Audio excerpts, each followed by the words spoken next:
Hey guys, what's up? This is Bret. Welcome to a new episode of Planet Rotations. As always, I'm going to show you 5 things from this week's or last week's playlist, as well as some new vinyl and some CD finds as well. So let's get things started here. I picked this up on Record Store Day back in April, and been really listening to this a lot. It came out a download card, so when I'm in the car, I've been listening to this, and at home, and that is Big Star, Nothing Can Hurt Me. It's the soundtrack to the documentary on the band that's been released, and it's a 2 LP set, and I have to say that it's really, really spectacular. This is the Record Store Day version, like I said, which is on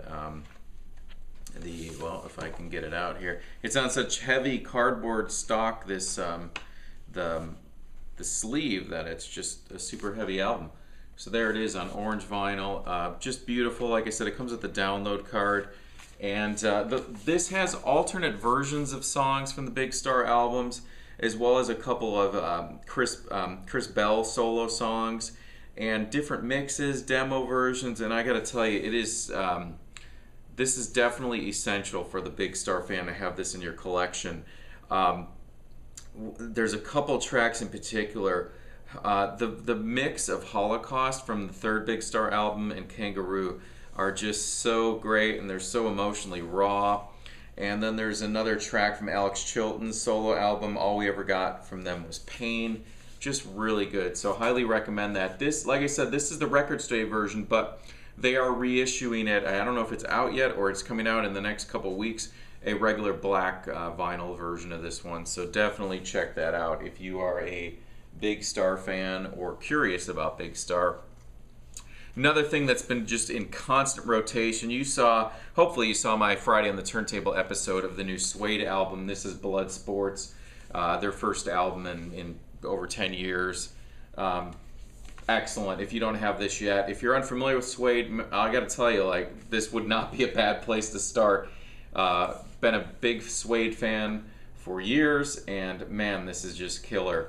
As I said in that video, my favorite album of 2013 so far. And my friend Tom had sent me there's an EP that came out, and the B-side called Falling Plains, the Hit Me EP, the B-side for Falling Plains is truly magnificent. One of the best Suede songs, in my opinion, of all time, and they relegated it to a B-side. That just shows you the caliber of Suede's material. Which reminds me, there is a B-sides collection of Suede that came out in the 90s, I think it was 97 or 98, called Sci-Fi Lullabies, and just excellent. Suede was one of those bands that would actually do shows and just perform all B-sides and do the whole set like that. So just a great testament to it. The other night, last week, it was late at night, and I was feeling kind of nostalgic, so I shut all the lights off, plugged in a strand of purple Christmas lights. Man, it was 1989 all over again. Cure's Disintegration. I picked this up a few weeks ago because it's been missing in my collection on vinyl.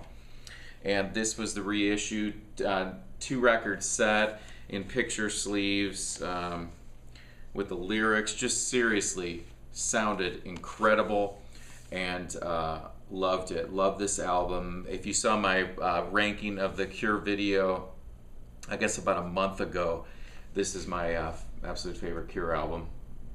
And wow, just sounds amazing. This is I think Rhino reissued this one. Yeah, Rhino. So wow, just incredible. One more, or actually 2 more.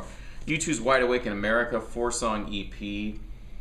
This one came out after the Unforgettable Fire was released in '84, so this was from '85. It has 2 live tracks from the Unforgettable Fire, A Sort of Homecoming and Bad, which are spectacular versions of that, as well as 2 B-sides, The 3 Sunrises, and one of my favorite U2 songs of all time, Love Comes Tumbling. Just excellent. Wide Awake in America. One more. I was in a really big Dead Can Dance marathon last week as well, and I picked out just one thing to show you here because I have a little story to go with it. But this was their little EP that came out after their first album. This is it came out in '84, Garden of the Arcane Delights. It's a 4-song It's kind of a segue between Dead Can Dance's first album, which was more, I guess you can loosely say it was more rock-based than their later stuff. So this connected the self-titled to their second album, Spleen and Ideal. And it was on 4AD. This is a UK pressing. And a friend named Peter Ulrich, we were label mates on the Project label for a long time, and he was the drummer in Dead Can Dance for their first album, for this one, and he played on several other things. So yeah, Dead Can Dance. Highly recommend this band. Their latest album, which came out last year, Anastasis, is definitely worth grabbing. I know some of the other Dead Can Dance stuff is a little bit hard to track down. It can be kind of expensive. All right, so let's get started here on some vinyl finds. I was at a record store in Phoenix and hit this one in their clearance bin, and I'm a really big OMD, Orchestral Maneuvers in the Dark fan, and I saw this in the clearance bin. This is their 2010 album, History of Modern, 2 records. And it's the one that preceded the newest one, English Electric, which I've been really enjoying. Yeah, so it's just on black vinyl, and it's got the yellow labels there. I've listened to this once so far, enjoyed it. I still have to give it some more attention, but you know, pop electronic music, just really good. Really enjoy OMD, really dig it. So I was really happy to find this because I had never come across it before, and when I saw it in that clearance bin, I just had to grab it. Another thing I've been really digging since it came out, I picked this up on release day. It's the new National album, Trouble Will Find Me. This is also a 2-record set. Gatefold, some really nice artwork on this one. A lot of people have been showing this one. Picture sleeves. And yeah, my favorite track on this one so far, I think it was Humiliation. But a couple other people mentioned it really starts to get underway around the 3rd side, the 2nd record. That's where it really kicks off. But really been enjoying it. You know, it's the National. It sounds like just a continuation of their, of High Violet or Boxer. Same elements, nothing drastically different, which is okay, and just some excellent songwriting. If you're unfamiliar with the National, highly recommend checking out. He's starting off with maybe Alligator or Boxer or even High Violet. I think all those are really solid efforts that are worthy of your attention. A couple jazz finds here that I picked up. This is from 1974. This is Charles Mingus, Mingus Moves. I picked this up, as well as the next couple, at Half Price Books, and they were only $4 each, and this one is in just an excellent condition. It's got the little advertisement sleeve in there. Another one is the Best of Charles Mingus on Atlantic compilation here. Love the artwork to these ones. Show you the track listing on that one. And then the last one from that little jazz haul is Miles Davis, Bitches Brew. As you can tell this from the cover, it's a well-loved copy, but the vinyl is in excellent condition. Love these jazz records with the liner notes where you can really sit there and study that. Like I said, 2 records, excellent. Really great. Really happy to find that for only $4. Like I said, those 3 jazz records cost me $12, and I think I had a coupon for 20% off or something like that, so I got it all for under $10, which was a great score. Also picked this one up at a little, kind of like a little vintage shop. This is Leonard Cohen's New Skin for the Old Ceremony, still in the shrink wrap. This is also from 1974. This is the one with Chelsea Hotel No. 2 on there, which is a excellent track. Yeah, really cool score. I think I paid $4 for that one on Columbia. A lot of the Leonard Cohen stuff doesn't turn up very often. There was there was a whole bunch of them when I bought this one, but some of the covers were pretty damaged on them, but so I picked out the cleanest one. A couple more things to show you, and I saved 2 special ones for the end here, so stick with me. Well, one of my, actually probably my favorite classical guitarist is Julian Bream. I've talked about him before, and this is his album from the 70s, and it's got this interesting little promo, Not for Sale, which is kind of embedded into the cover there. Probably won't be able to see that. But this is him playing, this is a concerto for guitar and chamber ensemble. So it has the classical guitar with various instruments and orchestral instruments, and it just sounds really killer. So I was really happy to find this. I always look for Julian Bream records, and this is on RCA's Red Seal. Yeah, really nice. And then another classical guitar album. I picked this one up because it was in the clearance at a half-price books. I think it was 80 cents or something like that. And I loved the cover for it, and I was very happy to see that it was for guitar. And this is on Turnabout Vox record label, and it has M. Giuliani Concerto in A major for guitar and strings, Torelli A major for guitar, violin, and orchestra, Corelli Concerto in A major for guitar and orchestra, and Paganini Romance in A minor for guitar solo. It's got Carl Scheidt on guitar, and yeah, this is really good. I brought this home, and I had a stack of some other things that I picked up that day, and I cleaned this, put it on first, and loved it, and I listened to it twice in that same day. Yeah, really nice, and check out that artwork. I always look for classical guitar albums, and I definitely was very happy to come across that one.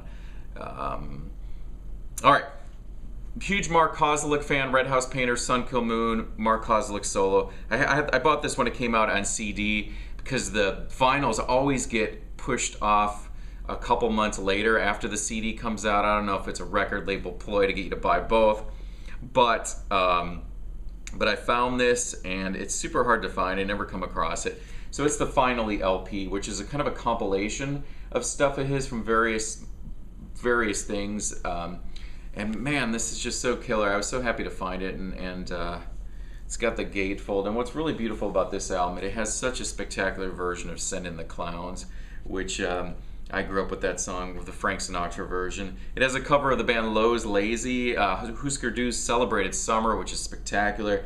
A track called Bedtime Lullaby, which he did for that Yo Gabba Gabba show. AC/DC's If You Want Blood. He takes an AC/DC song that's so testosterone driven, and he turns it into this really sad, sentimental, nostalgic song where you really pay attention to the lyrics. And yeah, so coincidentally, while I was in that store, the AC/DC version came on of If You Want Blood while I had this in my hand. So, and the vinyl version of this contains 2 tracks that aren't in the CD.